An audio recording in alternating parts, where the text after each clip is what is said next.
Good morning. Welcome back to Fit Body Secrets, where my mission is to bring you guys inspiration, motivation, and a ton of tips to help y'all on your fitness journey. I think I'm just going to stop saying that. I'm going to be honest.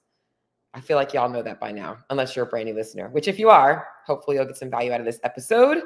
Let's go ahead and go over to Instagram, get myself live there. Sipping on my coffee. I think I'm live. It's always hard to tell on Instagram lately. It's been hard for me to tell if I'm actually live or not. If y'all, you know what I should just do is use my phone. Oh, there we go. Yes. Good morning, Holly. Good morning, Mahia. I like that name. P. Larson. Good morning. Who's on YouTube? Anybody on YouTube or Facebook? Not yet. All right. Today, guys, I have a fun episode. Well, not really a fun episode, but hopefully an episode or a topic that will be helpful for those of you guys. I'm going to be talking about carbs versus fats. So if you're listening to this right now and you have questions or thoughts about the carbs versus the fats debate and which one you eat or don't eat, I would love to know what thoughts you might have about this. So feel free to shoot them up in the comments for me to be reading over.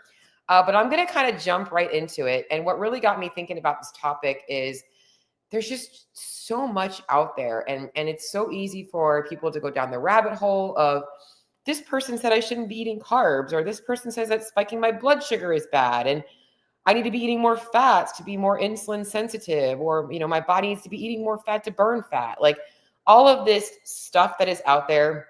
And I want to break it down in the most simple way for you guys to understand exactly where these little claims can come in and have some truth to them, but to understand what matters most for you. Because at the end of the day, all of the knowledge that you can have in the world doesn't matter if it does not apply to you. And I know this firsthand because that was me at one point in my life. I was applying the wrong nutrition tactics to me. I didn't need the things that I was doing. And now that I have simplified things, I feel great. Life is good. And I have a much more balanced diet and a much more enjoyable diet because I am a very driven individual. And if you tell me to do something, I'm going to do it. Good morning, Melissa. So if you guys have any questions about this topic, please feel free to throw them in the comments for me. I'm going to roll right into it. So first and foremost, let me get to my notes again. Again, if you guys put a question up as I'm going through these things, I will get to your question. You might have to stay on live long enough to watch the end because I usually don't go back to them until I kind of get through things, but I will kind of periodically check in and see. All right. So are carbs the enemy for your body fat percentage, your body composition, for your hormones, for your metabolism? Today, I really want you guys to understand the difference between carbs and fats, the different types of carbs and fats, and how your body actually uses both, and why eating carbohydrates might actually be what's missing from your diet, especially if you are somebody who is active in the gym. If you like to go to the gym, you like to push yourself hard, whether it's, resistance training, whether it's CrossFit, whether it's Orange Theory, whatever it is, you might be doing yourself a disservice by limiting your carbohydrates. And maybe you're also very active in your day, like you're just forever on the go. You're always doing things. You might also benefit from eating more carbs. And maybe that's scary to you because you've kind of been told that carbs are the enemy, or vice versa. Maybe you are super fat phobic. That was me for a long time. Adding peanut butter back into my diet and feeling like I could actually have an amount and not feel like it was going to cause me to eat the whole jar or wasn't going to instantly put fat on my body was something that took me years to undo. So I want to go over both. And I'm going to start with carbs, which are the miracle drug of the 25th century. I should have rethought that. Of 2025. They're the miracle drug of 2025. Okay, all the drugs out there, carbs are your best friend. Okay. What are carbs? Carbs are essentially foods like fruits, vegetables are carbs, your starchy vegetables. They contain sugar, starches, and fiber, okay? And there are different types of carbohydrates. We've got simple carbohydrates and we've got more complex carbohydrates. I want you to think we've got minimally processed. We also have highly processed carbohydrates. And their main role in your body is going to be for energy. It's how our body, obviously it fuels our brain and it fuels our muscles. That's how our body's preferred energy source. We need carbohydrates in order to feel good in our day.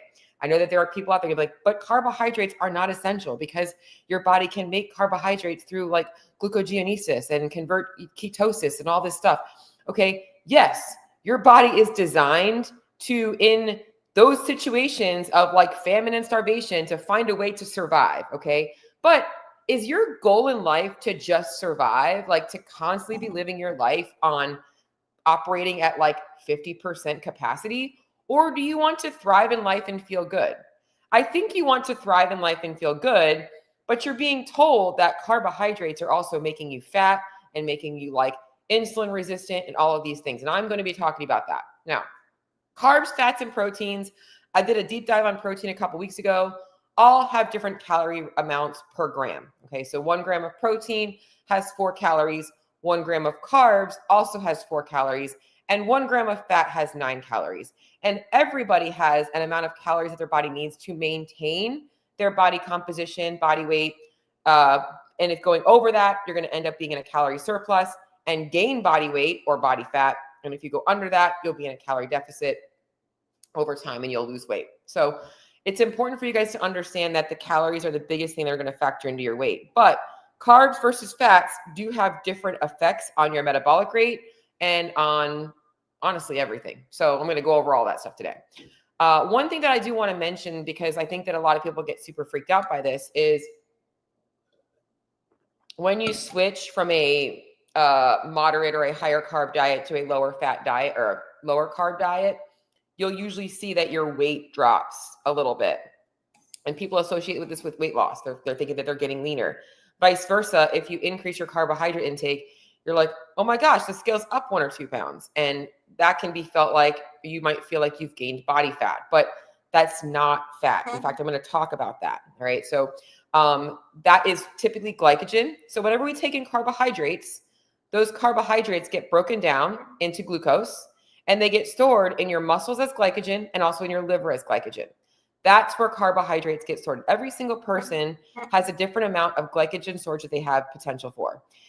You guys have a lot higher glycogen potential than you realize. Okay, so I know people that are afraid to eat over 200 carbs a day, and that's not a lot of carbs. As someone that eats over 500 carbs a day, I know that. But at one point, I was like that too. I was really afraid of it because I was hyper-focused on the scale.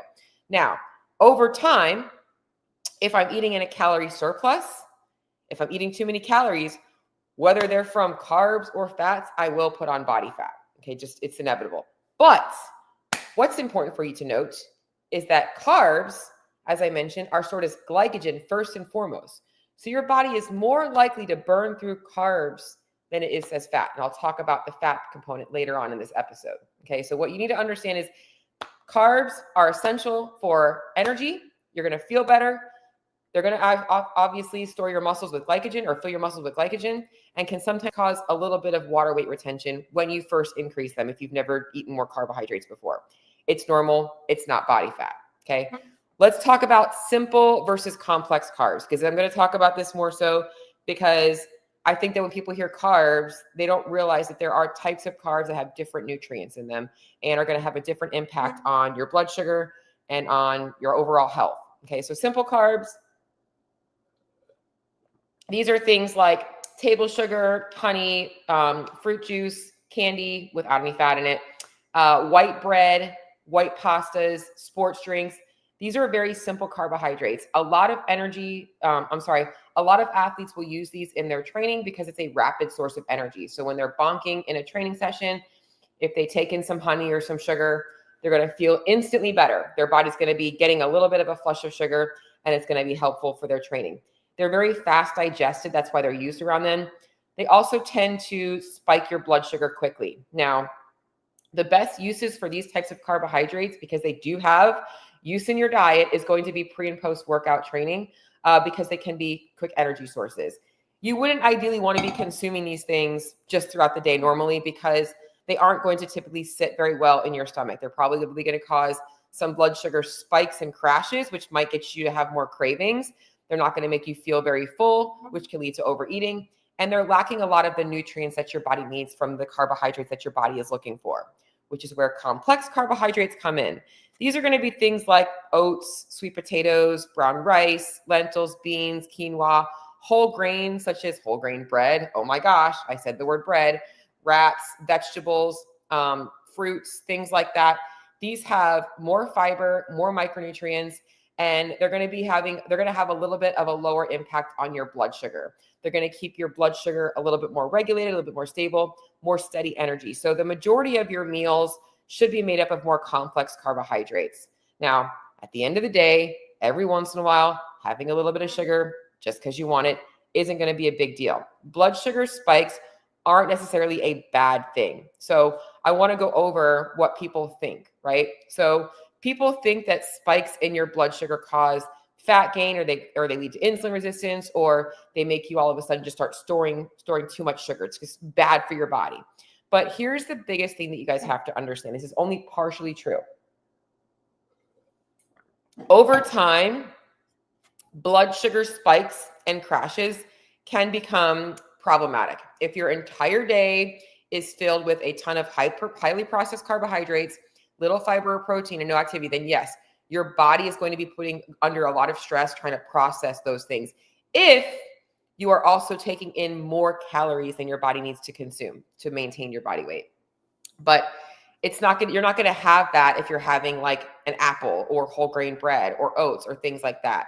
Now, the other thing to note is that active people tend to be able to handle blood sugar spikes better. Typically, what we see is hyper response when people have a blood sugar spike and they're more active. They tend to move more when they have a blood sugar spike. They get that little boost of energy. They're like, oh, they're like kind of like, a little bit more alert. Your training improves insulin sensitivity if you're given more sugar around those when you're getting a blood sugar spike around your training. So a spike after a meal or around workouts is fuel going where you need it to. So it's important to note that a blood sugar spike isn't necessarily a bad thing. It's really overall calorie intake over time and making sure that your movement and your intake are equaling out to a net equal rather than a positive. That's going to get you keeping your blood sugar regulated, keeping your body fat percentage where you want it, or your body composition where you want it. So, and here's two things I wrote down. You can have perfect blood sugar control and still gain fat. Okay. So not every fat person has bad blood sugar. You can have perfectly balanced blood sugar and still gain weight. It's just the way it is, because a calorie surplus is still a calorie surplus. Vice versa, you can spike insulin every single day and eat carbs freely and still lose fat if you are in a calorie deficit. Plain and simple. Like, that is the truth of science and how your body works. If you're in a calorie surplus, it don't matter how regulated your blood sugar is, you're not going to be able to lose weight. You're going to gain weight. And if you spike your blood sugar, but you keep yourself in a deficit, you're still going to lose weight. Now, as I mentioned, spiking your blood sugar too much will cause changes in appetite and might lead to more cravings, which will actually intentionally or eventually maybe lead you to start eating in a calorie surplus. Okay, so just some important things for you guys to notice. So I'm just going to kind of go over to Instagram, see if I have any questions so far. No questions so far. So guys, if you guys have questions, please let me know. Oh, I have a lot of people on YouTube. Jan Clark says, I think most Americans are under eating. So here's the thing: is most Americans are undernourished and overfed. Okay, eating. We're going to talk about that later on this episode. Most Americans are undernourished and overfed. Okay, so Heidi has a good question. I will touch on that one, Heidi, later on in this episode. All right, so let me get back to this. Okay, all right, so let's talk about fats now, because I don't want to get too far on one end without going into the other. And I want to make sure I get everything covered for you guys. Okay. There are three main types of fats. I'm not going to kind of go into all of them. We've got saturated, unsaturated, we've got trans fats. All right. So our fats, our dietary fats, different from body fat, are essential for hormone function, brain, cell membranes, and also for some fat soluble vitamin absorption. So like vitamin A, D, E, and K need fat in order to be absorbed in your body. I already mentioned this, but fats have 9 calories per gram. So unlike carbs, which are only 4 calories per gram, fats have 9 calories per gram. So when we're talking about body composition, losing fat, gaining weight, we have to look at the difference between carbs and fats. And I want to make sure I make that clear to you guys right now. If I have 50 grams of carbs, I have only had 200 calories. If I have 50 grams of fat, that is 450 calories. Oh, let me do some math. I should have probably rethought that. Let me see. 9 times 50. I was spot on. I'm a good math student. Okay. 450 calories, right? That's over 2 times as calorie dense as carbs. So this is where people run into a problem. We'll talk about that. Fats are also not your body's ideal fueling source for high intensity training. They're necessary for overall health, but are not designed to be a energy source. They were never designed for your body to run on fat. That is not what your body was designed to do. Okay. Glycogen, glucose, is your body's preferred source of energy. Okay. Fats have a role in your diet, but their role is not to fuel your training. Okay. So that's what I want to make clear right now. It doesn't mean you cannot still perform decent eating a low carb, higher fat diet, but you're not performing as optimally as you could be. And science says that. Okay. So different types of fats, just to kind of quickly touch on this. It's funny because I feel like so many people have opinions about types of carbs, like this carb is bad, this carb is good, but nobody actually has opinions on the types of fats. And we do need a balance of different types of fats. You've got your monounsaturated fats, which are going to be helpful for anti-inflammatory, insulin sensitivity, and heart health. These are things like avocado, almonds, peanuts, nut butters, olive oil, those types of things. You've got your polyunsaturated fatty acids, and this is going to be your omega-3s and your omega-6s. And we're looking at things like fatty fish, chia seeds and flax seeds, walnuts, sunflower seed oil, soybean oil, which are omega-6s. And what's important to note about these is that the common day diet has a very unbalanced ratio of omega-6 to omega-3s. And in my opinion, this is why seed oils are getting such a bad name right now, because they are more omega-6 and people aren't getting enough omega-3s. And I would bet if people just replaced a little bit of the soybean oil, the nut or the sunflower oil and shit like that with some more omega-3s from chia seeds, flax seeds, and fatty fish, they probably would realize that their body would feel a lot better, because those omega-3s are good for anti-inflammation. They help support brain health, joints, and recovery. And too much omega-6s have been known to be a little bit more pro-inflammatory. Okay. And then you've also got saturated fats. Okay. Saturated fats for a long time got the demon, name. Now, there is some truth to too much saturated fat can cause higher levels of cholesterol in some populations. These come from your fattier cuts of meat, butter, coconut oil, and full-fat dairy. You should be consuming saturated fats, but it should not be all of your fats. So for all of the carnivore zealots out there, and those of you guys that are like really pushing these, fatty meats and butter and coconut oil, okay, you should be eating more omega-3s and more polyunsaturated fatty acids and more monounsaturated fatty acids, not getting all of your fats from saturated fats. That is the exact same thing as those of you guys that are being picky about the types of carbs you're eating, not getting in enough of the whole grains. Okay, so it's the same thing. We need moderation. And then there's another school of fats that I did write down that primarily are going to be found, and not so much anymore, but they're found in a lot of packaged goods, processed goods, and that's trans fats. So margarine and a lot of baked goods are like the hydrogenated oils. These are becoming less, obviously now people are kind of going to more of the seed oils or other things, but they are a thing, and they can increase bad cholesterol, reduce good cholesterol, and they also do cause some inflammation. So what's important for you guys to know here is that fats are not bad. It's just that you have to understand what the purpose of them for is. And we don't need as much of them as a lot of people think. Most people tend to overshoot how much dietary fat they actually need. And this is why they also see that, I don't know why I'm not losing weight on this low fat or low carb diet. It's because you're getting too much fats. Even healthy fats can put you into a calorie surplus. But social media pushes like, don't be afraid of fat.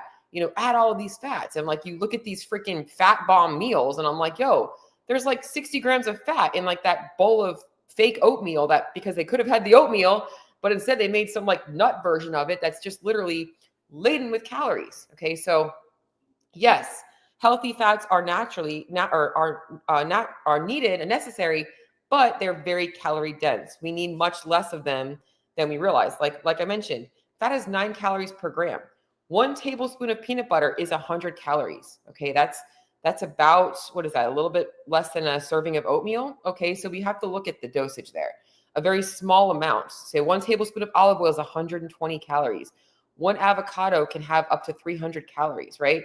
So it's important for you guys to look at how the calories can add up very quickly from too much fats. Now, here's the other thing about dietary fats. When we look at energy storage, I already mentioned that carbs get stored in your muscles and your liver as glycogen first. Excess calories eventually that don't get burned off will get stored as body fat. But your dietary fats, do you know where they get stored? In your fat cells as triglycerides. So there is no other place for them to go. They go right to your fat cells, right? Because they're not meant to fuel your body. So over time, if you're in a calorie surplus, those fats will stay in your fat cells. Okay. So again, you need the calorie surplus. That is what matters most. But of the 2 macronutrients, now that you know where they're stored, which one do you think is more likely to be stored as fats in a surplus? If your body typically burns through carbohydrates for energy, and we use fats for hormonal processes and things like that, which one do you think your body is going to pull off of first? Okay. It's going to burn through the carbs first. The fat's not going to go anywhere. So let's talk about the difference between, hold on one second. I have a different note here I want to make sure I touch on. Okay. So here's the other thing I want to talk about with fats. Before I go into that, I have another, I love talking about this shit. I didn't want to miss this. This is important. That's why I had to stop myself before I got into the next section. I write notes, but then I start to go off on tangents and it's just whatever. So, all right. So here's the deal about fats. Okay. As I already mentioned, I already kind of talked about this.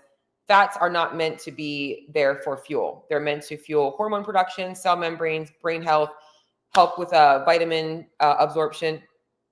You don't need a whole bunch. Okay. So for the typical 150-pound woman, that might look like 40 to 60 grams per day. Okay. You don't need a dose. You don't need a ton of fat.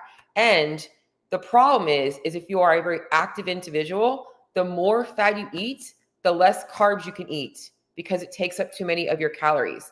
For sedentary people, that might be okay because you're not burning through a lot of glycogen. But for people doing CrossFit or lifting regularly, carbs are your main energy source, right? That is where your body, when you're in those states and your muscles are burning, your body is trying to get energy to get your body moving. So you might be under fueling your training by eating too much fat. Like it's like giving your car oil when it needs gas. Like your car needs gas to go somewhere, to point A to point B. It needs oil too, but it needs gas, right? So fat's the oil, carbs are the gas, all right? So that's what I wanted to make sure I talked of. Now I said that, let me go into the main thing, okay? A lot of people in the low carb world believe that by dropping carbs and burning fat for fuel, they associate burning dietary fat for fuel, ketosis, okay, lack of whatever terms you want to use, is burning body fat. The only way your body burns body fat is if you are in a calorie deficit. It doesn't matter if you are in a calorie deficit by restricting carbs or restricting fats. If protein is the same and calories are controlled, okay, you will lose body fat. Burning fat does not mean that you are losing fat. It just means that the type of energy you are burning is no longer a carb source, okay? There is a big difference in burning through body fat and burning fat for fuel. It's kind of like your car burns 2 different types of gasoline, okay? It's still burning gas. It's just, it still has to burn through the same amount of gas to get the gas tank empty. But the type of gas might be different, okay? So you need to understand that because a lot of people are like, oh, I'm fat burning. Okay, well, good for you. Doesn't mean you're going to lose body fat, okay? Doesn't mean anything. In fact, those of you guys that worry about insulin sensitivity are making yourself more insulin resistant by avoiding carbohydrates. because the only way to make yourself more insulin sensitive is to expose yourself to things that spike your insulin and get your body to have a better response from it. Okay, this is all the shit that people don't think about when they follow what so-and-so says. Like, it just doesn't make sense. Like, this is what matters. Okay. All right. What I want you guys to understand is that you need both. Okay.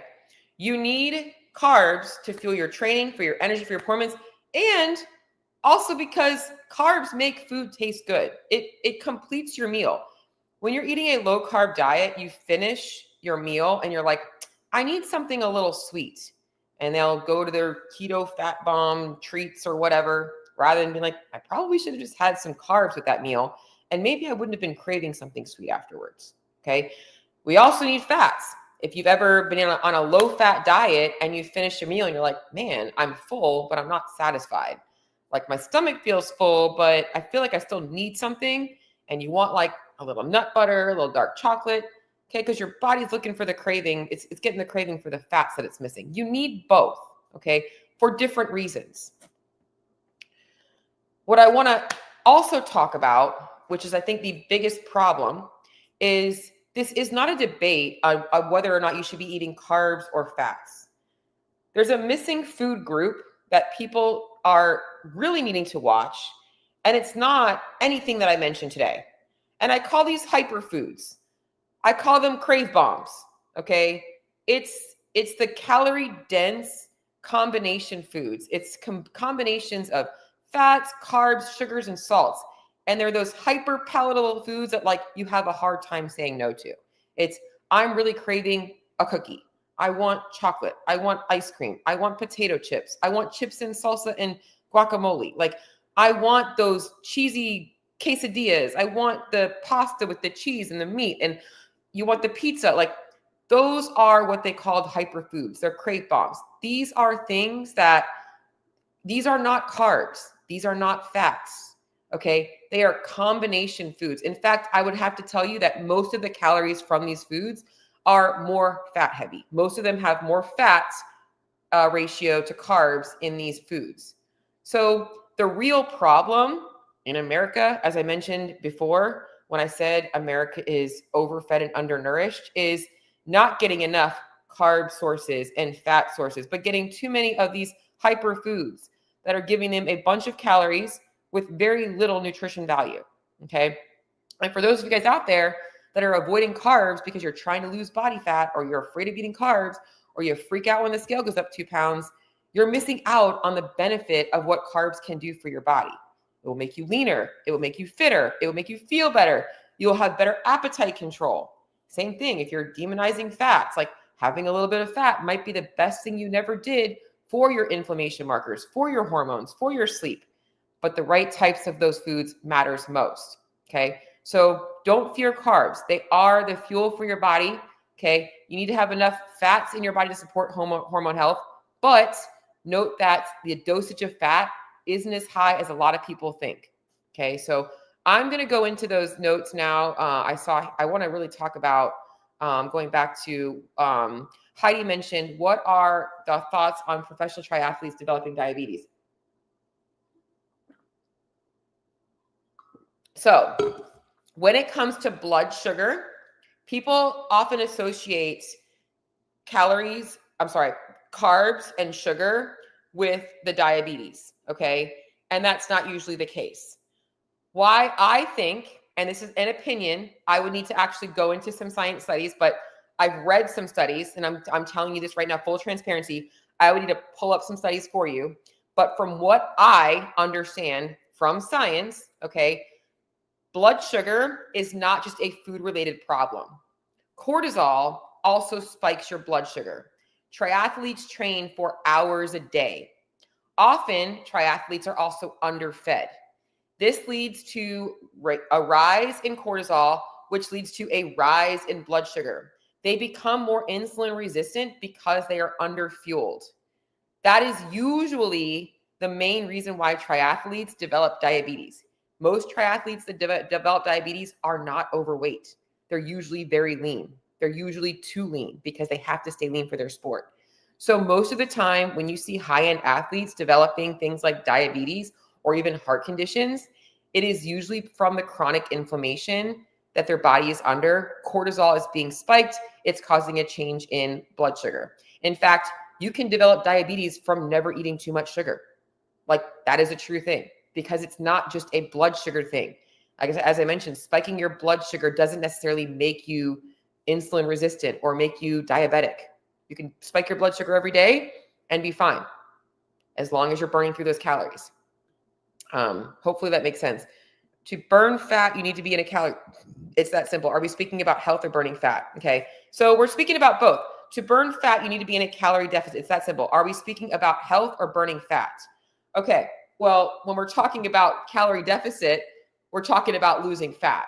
Okay.